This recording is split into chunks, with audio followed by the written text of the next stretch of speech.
الحمد للہ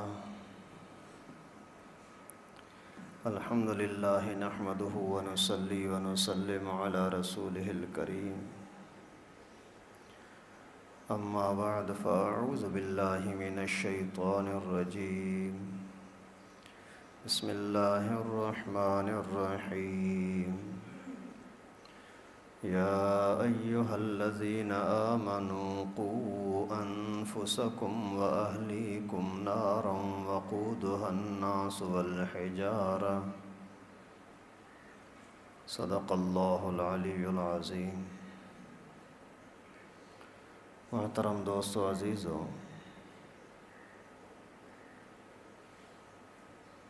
شعبان کا مہینہ چل رہا ہے۔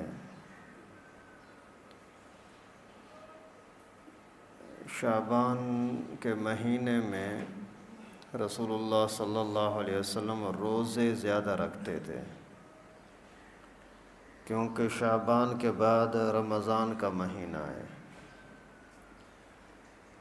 ایک تو اس لیے کہ ظاہری لحاظ سے پریکٹس ہو جاتی ہے، اور اس وجہ سے بھی کہ شعبان میں روزے کے ذریعے سے آدمی اپنے گناہوں کو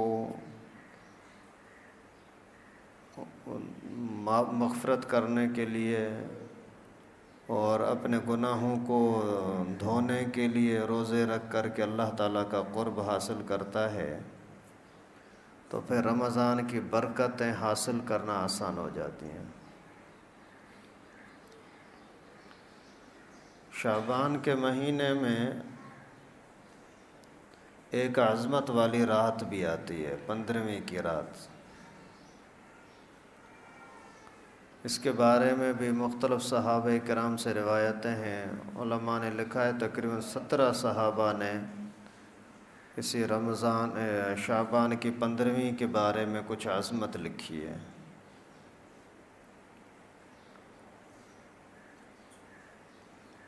جو آیت کریمہ میں نے پڑھی، اس میں اللہ تعالیٰ فرماتے ہیں یا ایھا الذین آمنوا، اے ایمان والو، قوا انفسکم واہلیکم نارا، لوگو اپنے آپ کو بھی اپنے گھر والوں کو بھی آگ سے بچاؤ، آگ سے بچاؤ۔ آگ بھی کوئی ہلکی پھلکی نہیں ہوگی۔ وقودها الناس والحجارہ، اس آگ کا ایندھن ہی انسان ہوں گے، اور اس آگ کا ایندھن ہی پتھر ہوں گے۔ یعنی جیسے دنیا کے اندر آگ مختلف قسم کی ہوتی ہیں، کوئی آگ اگر آپ کاغذ میں لگاؤ تو بھی آگ ہے، لکڑی پر لگاؤ تو بھی آگ ہے، لیکن جتنی ایندھن سخت ہوگی اتنا اس کا اثر سخت ہوگا۔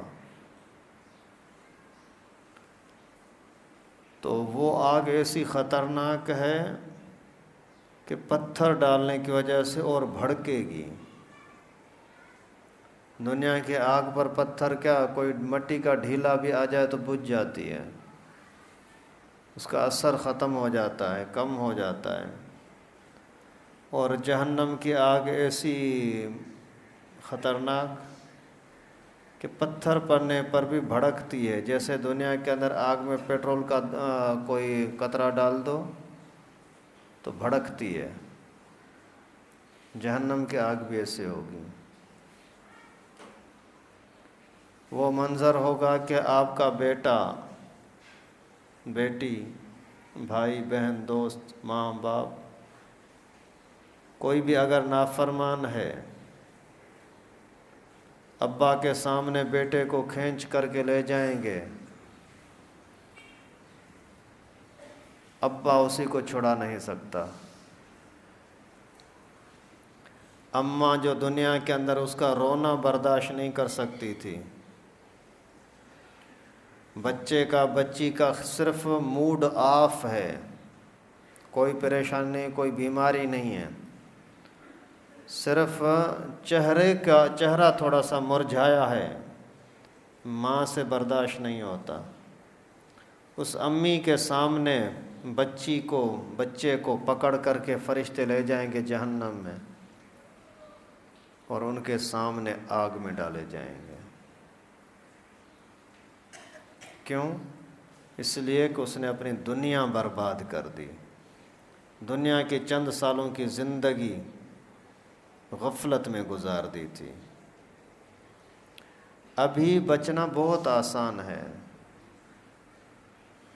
تھوڑا سا آدمی اگر یہی الفاظ، یہی جو قرآن نے بیان فرمائے، قُوْ أَنفُسَكُمْ وَأَهْلِيكُمْ نَارًا، اپنے آپ کو، اپنے گھر والوں کو، بچوں کو آگ سے بچاؤ، یہ جملہ اگر اللہ کا نام نہ لیں، قرآن کی بات نہ کریں، ویسے ہی کوئی بندہ اگر آپ کو بول دے، آپ محلے کے اندر کہیں گلی میں کھڑے ہو، آپ کو بولا یار ادھر سے آگ آ رہی ہے، جاؤ گھر کا خیال کرو، ایسا نہ ہو کہ آگ، وہ گیس پھٹا ہے کیا ہے، یہ آگ آپ کی طرف نہ چلی جائے۔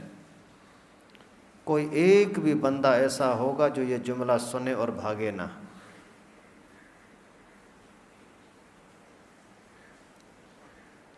کوئی اگر کہہ دے یار ڈاکو آئے ہوئے ہیں، وہ سارے گھروں میں جا رہے ہیں اور مال لوٹ رہے ہیں،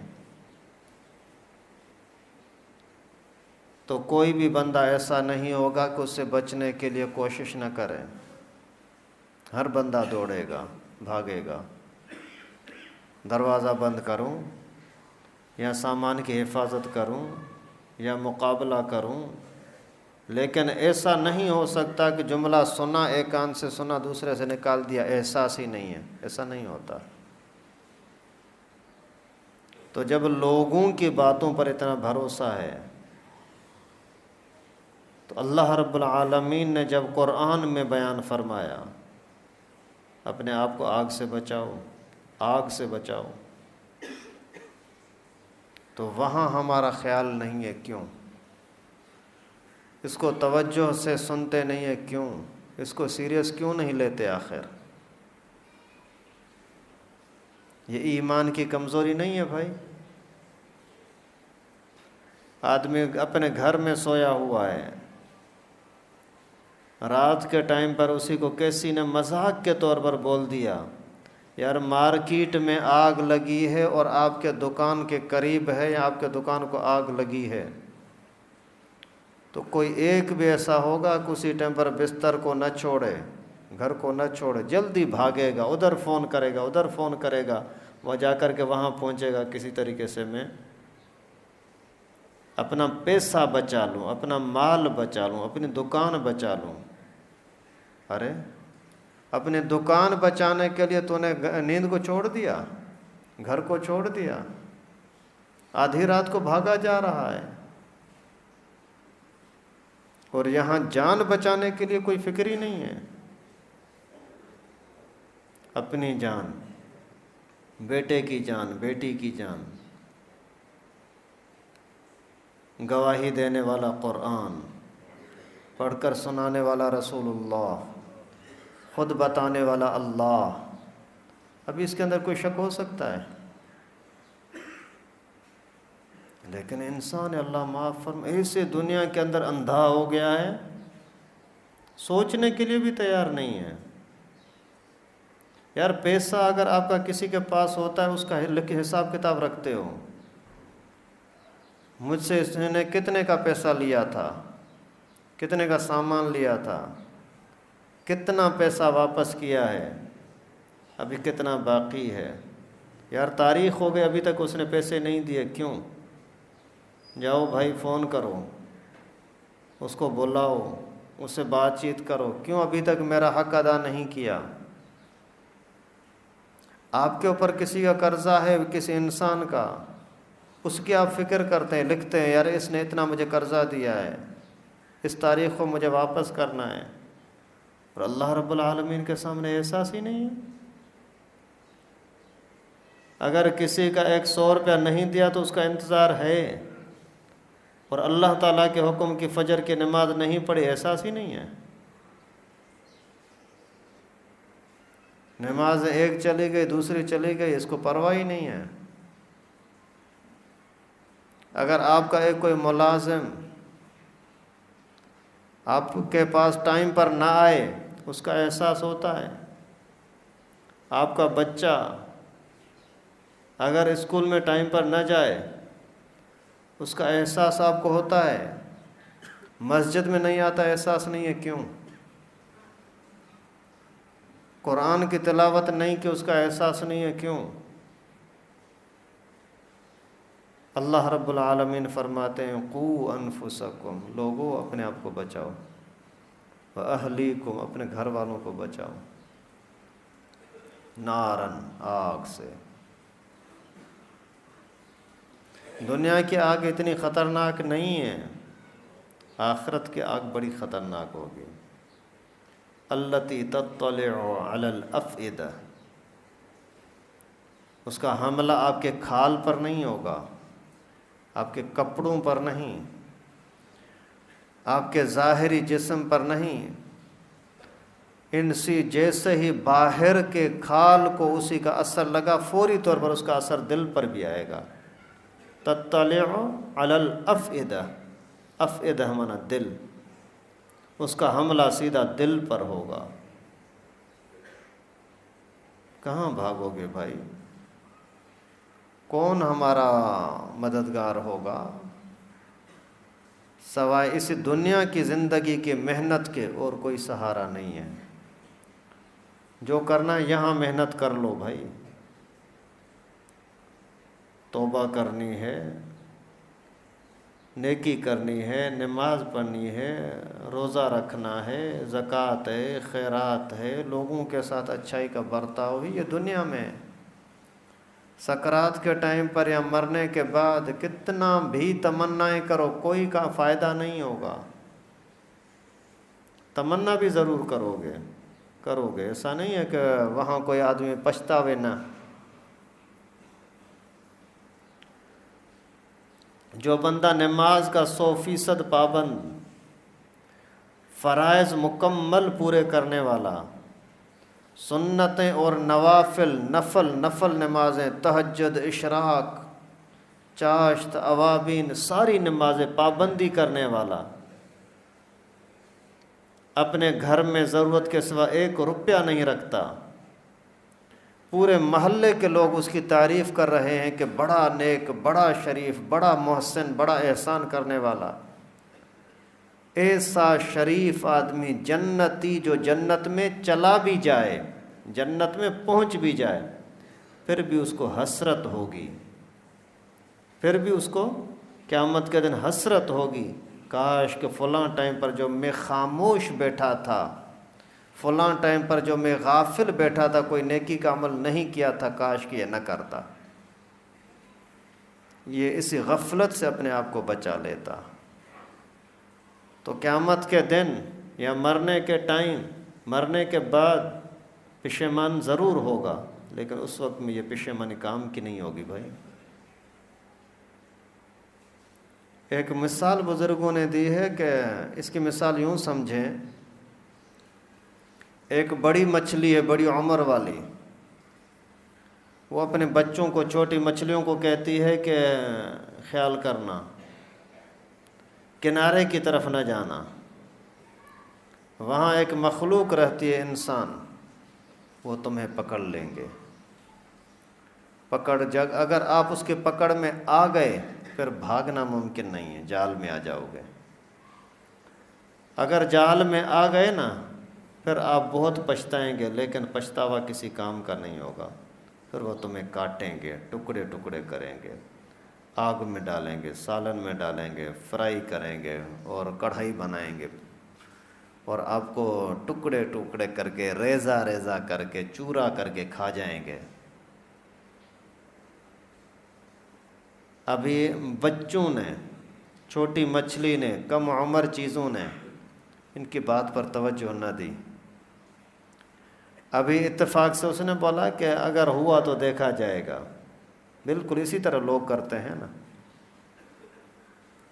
علماء کی باتیں سنتے ہی نہیں ہیں۔ سب سے بڑی بیماری، مصیبت یہی ہوتی ہے کہ سنتے ہی نہیں ہیں۔ اگر سنا تو پھر اس پر توجہ نہیں، بس ٹائم پاس کرنے کے لیے آ گئے۔ تو اس مچھلی نے بات نہ مانی، کسی طریقے سے وہ جال میں آ گئی۔ ابھی وہ اماں کی بات یاد آ رہی ہے، ابو کی بات یاد آ رہی ہے، او بولا تھا ابھی کیا کریں، ابھی کیا کریں، ادھر بھاگو ادھر بھاگو، وہیں تڑپ تڑپ کر کے مریں گی، لیکن بھاگنا ممکن نہیں ہوتا۔ لیکن یہاں یہی انسان، علماء نے سمجھایا، بہت سمجھایا، بڑوں نے بزرگوں نے سمجھایا، بڑی فکر کی آپ کی، آپ کو احساس نہیں تھا، ان بزرگوں نے آپ کو احساس دلایا، سمجھایا، آپ نہیں مان رہے۔ لیکن جب سکرات کا ٹائم ہوگا، فرشتوں کی وہ سختی والا چہرہ دیکھ کر کے احساس ہوگا، اے میں نے زندگی تباہ کر دی۔ ابھی روح چھپنے کی کوشش کرے گی کسی طریقے سے، فی الحال بچ جاؤں، لیکن ابھی بچنا ممکن نہیں ہے۔ ابھی آپ اندازہ کریں کہ ابھی اس کا پچھتاوا کس کام کا ہوگا؟ کوئی نہیں۔ تو پچھتاوے کا وقت ضرور آئے گا، اس سے پہلے تھوڑی سی محنت کر لیں۔ قُوا أَنفُسَكُمْ وَأَهْلِيكُمْ نَارًا، اپنے آپ کو بچاؤ بھائی۔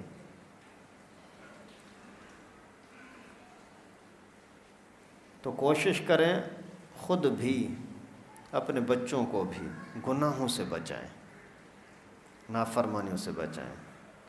تو یہ بھی موقع آ رہا ہے 15ویں شعبان کا، علماء نے اس کی عظمت لکھی ہے۔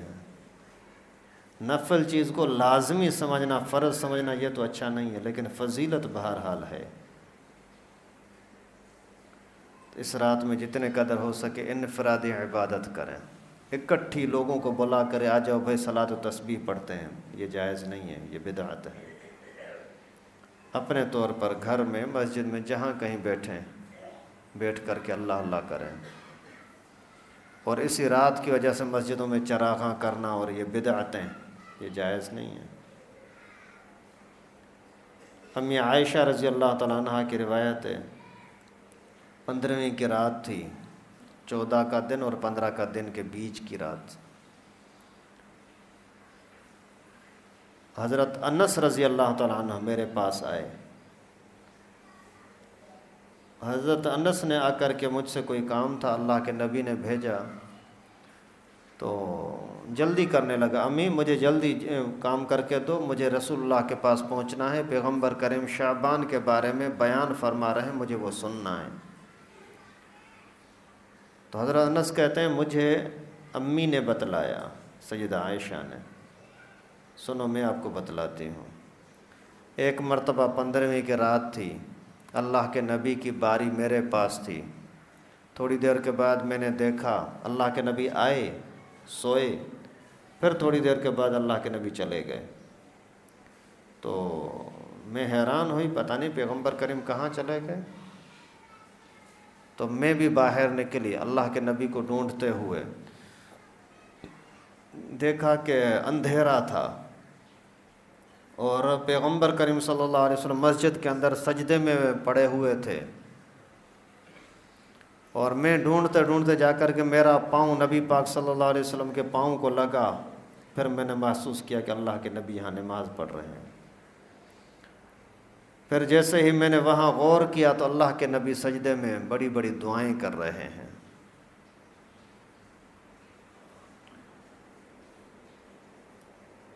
تو جیسے ہی اللہ کے نبی نماز سے فارغ ہوئے تو میں نے عرض کیا کہ اللہ کے رسول یہ کون سا ٹائم ہے، آپ کی یہ عادت تو نہیں ہے۔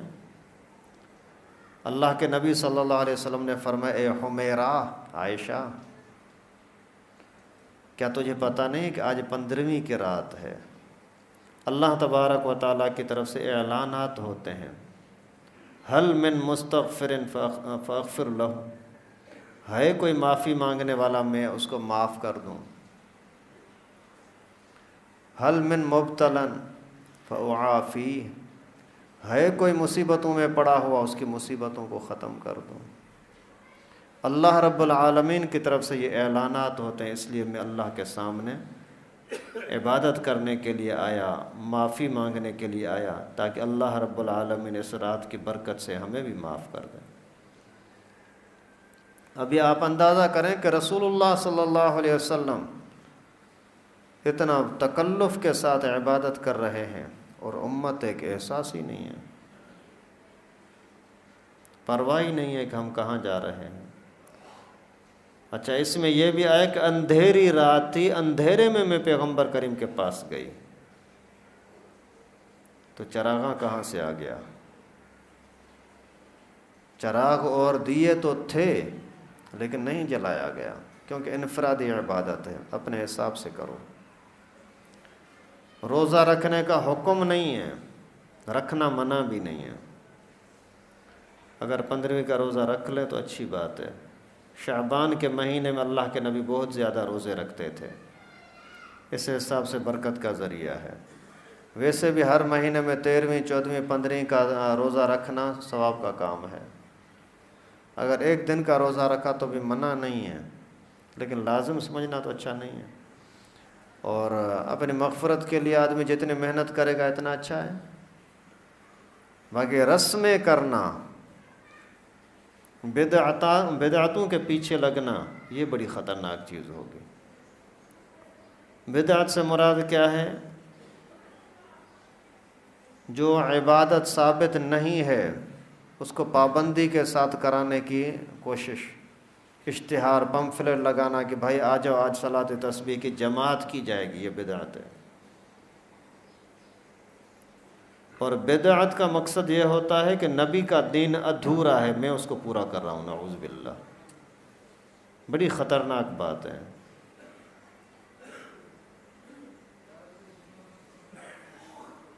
کل بدعت ضلالہ کل محدث بدعہ، ہر نئی چیز بدعت کہلاتی ہے۔ کل بدعت ضلالہ، کوئی بھی بدعت ہو یہ گمراہی ہے۔ اللہ تعالیٰ حفاظت فرمائے۔ ابھی تھوڑا سا سوچیں، جو لوگ یہ بدعتیں کرتے ہیں وہ بھی تو نماز پڑھتے ہیں، نیکی کا کام کرتے ہیں، اچھا کام کرتے ہیں، لیکن طریقہ نبی پاک والا نہیں ہے تو گمراہ ہیں۔ یہ تو بڑی بے وقوفی ہے نا، محنت بھی کریں اپنے آپ کو مصیبت میں بھی ڈالیں۔ یہ صرف اس وجہ سے ہوتا ہے کہ علماء سے دور، علم سے دور، اور دین کو، حق کو پہچاننے کی فکر نہ کرنا، پھر ایسے بھٹک جاتے ہیں۔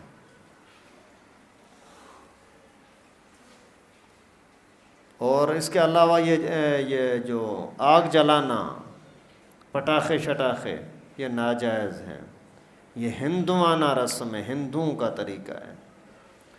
یعنی یہ اللہ کے نبی کے دین کو نامناسب سمجھ کر کے، نامکمل سمجھ کر کے، اور ہندوؤں کو آگے کرتے ہیں کہ یہ اچھے ہیں۔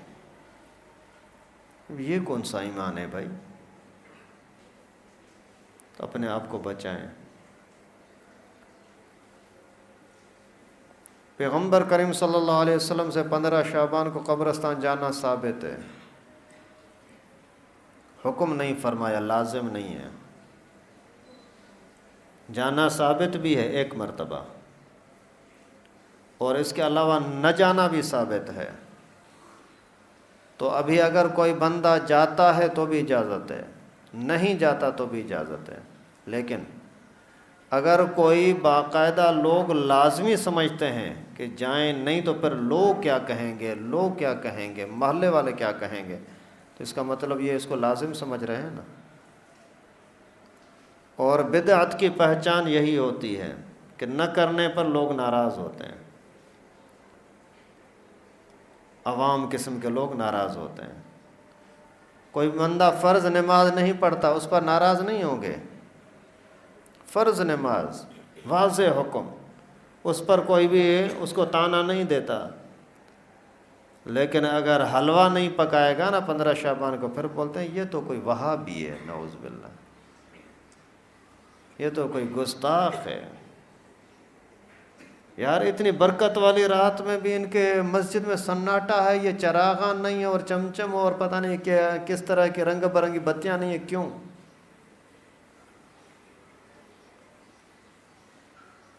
تو یہ مصیبت ہے بدعت کی۔ 12 ربیع الاول کو ظہر کی نماز فرض نماز نہ پڑھو، عصر کی نماز فرض نہ پڑھو، کوئی آپ کو نہیں بولے گا کیوں نہیں پڑھی، لیکن اگر ہری جھنڈی نہیں لگائی نا تو پھر ناراض ہوں گے، ارے دیکھو اس کو نبی کی ولادت پر خوشی نہیں ہے، یہ بدعت ہے۔ برے لوگ برائی کی طرف کھینچتے ہیں، دعوتیں دیتے ہیں، اور نعوذ باللہ نیک لوگ مسلمان لوگ نماز کی دعوت دیتے ہوئے شرماتے ہیں۔ قوا انفسکم واہلیکم نارا۔ اسی رات کے متعلق روایتوں میں آتا ہے کہ اللہ رب العالمین کی طرف سے یہ جو پورے سال میں فیصلے ہونے ہوتے ہیں وہ ان کے حوالے، فرشتوں کے حوالے کیے جاتے ہیں۔ ابھی اس بندے کی موت اس سال ہونی ہے، اس بندے کی بچے کی پیدائش اس سال ہونی ہے، جب یہ بجٹ کی تاریخ ہے، تو اس رات میں جتنا کچھ مانگنا ہے مانگ لو۔ اگر اسی رات میں یا 15ویں کے دن میں اگر اس طرح کا فیصلہ ہونے کا ٹائم ہو اس ٹائم پر اگر آپ عبادت میں پڑے رہو گے نا، روزے میں ہوگے نا، تو فرشتے بھی جا کر کے یہی رپورٹ دیں گے، یا اللہ یہ پاک تیری عبادت میں لگا ہوا، یا اللہ اس کے حال پر رحم فرما۔ اس طرح کے مواقع اللہ کی طرف سے ہمیں ملتے رہتے ہیں، یہ اللہ کی مہربانی ہے۔ ان کو ملتے ہیں جو سنتے ہیں، جو سنتے ہیں۔ ابھی آپ خود اندازہ کریں، جتنے ساتھی بیٹھے ہیں ان کے سامنے یہ دینی باتیں آئیں، جو نہیں آئے ان کے سامنے یہ باتیں آئیں نہیں۔ جب سنیں گے ہی نہیں تو پھر احساس کہاں سے ہوگا؟ اس وجہ سے آپ اپنے دوستوں کو سنانے میں ضرور شریک کیا کریں۔ جہاں کہیں کوئی دینی بات سننے کی ملتی ہے ضرور خود بھی لازمی ٹائم نکالیں۔ پیسہ کمانے کے لیے ٹائم نکالتے ہو اور ثواب کمانے کے لیے نہیں، علم حاصل کرنے کے لیے نہیں۔ اللہ تعالیٰ سے دعا ہے کہ اللہ پاک ہمارے حال پر رحم فرمائے۔ یہ جو ہمارے اندر یہ بیماریاں آ گئی ہیں نا، غفلت کی بیماری، لاپرواہی کی بیماری، اللہ تعالیٰ ان سے ہم سب کو محفوظ فرمائے۔ اچھا، ایک روایت میں آتا ہے کہ اس عظیم بابرکت رات کے اندر بھی کچھ لوگوں کی بخشش نہیں ہوتی، معافی مانگتے ہیں معافی نہیں ملتی۔ کون؟ شرک کرنے والا، کتنی بھی نمازیں پڑھے لیکن قبر کو بھی سجدہ کرتا ہے، قبر کو پر بھی جا کر کے بوسہ کنار چومتا ہے۔ ایسے بندے کی بھلے معافیاں مانگتا رہے، معافی نہیں ملے گی جب تک اس شرک کے کام کو چھوڑے نہ۔ چھوڑ دیا تو معافی ہے۔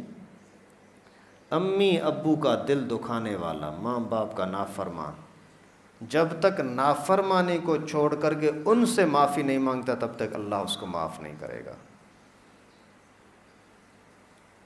یہ بھائی نبی پاک کی بات ہے، اور اپنے اپنانے کے لیے، ماننے سمجھنے کے، عمل کرنے کے لیے بتا رہا ہوں۔ ایسا نہیں کہ ایک کان سے سنا دوسرے سے نکال دیا۔ اگر اللہ نہ کرے کسی کا اس طرح کا معاملہ ہے امی کے ساتھ، ابو کے ساتھ، معافی مانگو۔ جس بات پر ناراضگی ہے اسی بات پر معافی مانگو۔ ابو آئندہ نہیں ہوگا، معاف کر دیں۔ اور مدمن خمر، نشے کا عادی، نشے کا عادی، اس کی معافی نہیں ہے جب تک اس نشے کو چھوڑتا نہیں ہے۔ اسی کی وضاحت میں علماء نے لکھا ہے کہ صرف بڑا نشہ شراب نہیں، ہیروئن، چرس نہیں، عام طور پر جو چھوٹی موٹی چیزیں ان کے اندر بھی ایسا نشہ ہے کہ جب تک وہ اس کو استعمال نہ کرے تب تک اس کو سکون نہیں آتا، یہ بھی نشہ یہ ہے۔ سگریٹ ہے، سگریٹ کا ایسا نشہ کہ جب تک پیتا نہیں ہے اسی کو سکون نہیں آ رہا، یہ بھی تو نشہ ہی ہے۔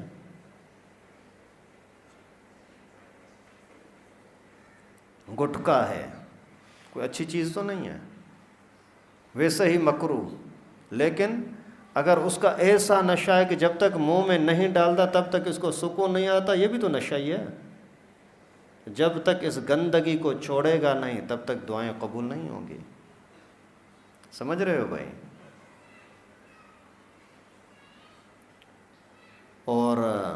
پائنچے ٹخنوں سے نیچے رکھنے والا جب تک اس بیماری کو، اس تکبر کو چھوڑے گا نہیں، تب تک اس کی توبہ قبول نہیں ہے۔ دل میں کسی مسلمان کے بارے میں حسد رکھنے والا، نفرت رکھنے والا جب تک اس بیماری کو چھوڑتا نہیں، اپنے آپ کو پاک نہیں کرتا، معافی نہیں ملے گی۔ آج کل ذرے ذرے پر ہر بندہ کسی نہ کسی سے دل کے اندر ایسی نفرتیں رکھا ہوا ہے۔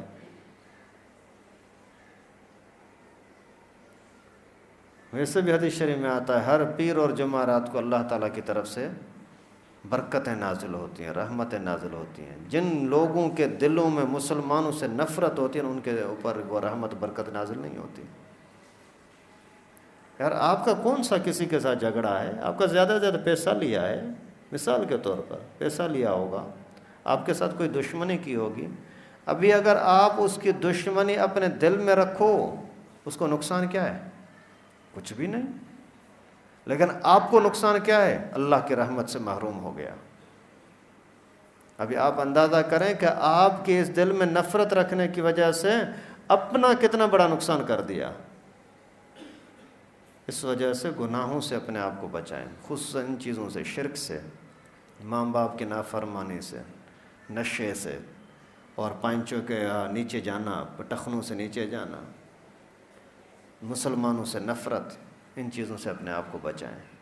اللہ رب العالمین سے دعا ہے کہ اللہ پاک ہم سب کو سمجھ نصیب فرمائے، دین کے پیغمبر کریم کے فرمان کو سرے سے لینے کی اور اس کو سنجیدگی سے توجہ کرنے کی توفیق نصیب فرمائے۔ وآخر دعوانا الحمدللہ۔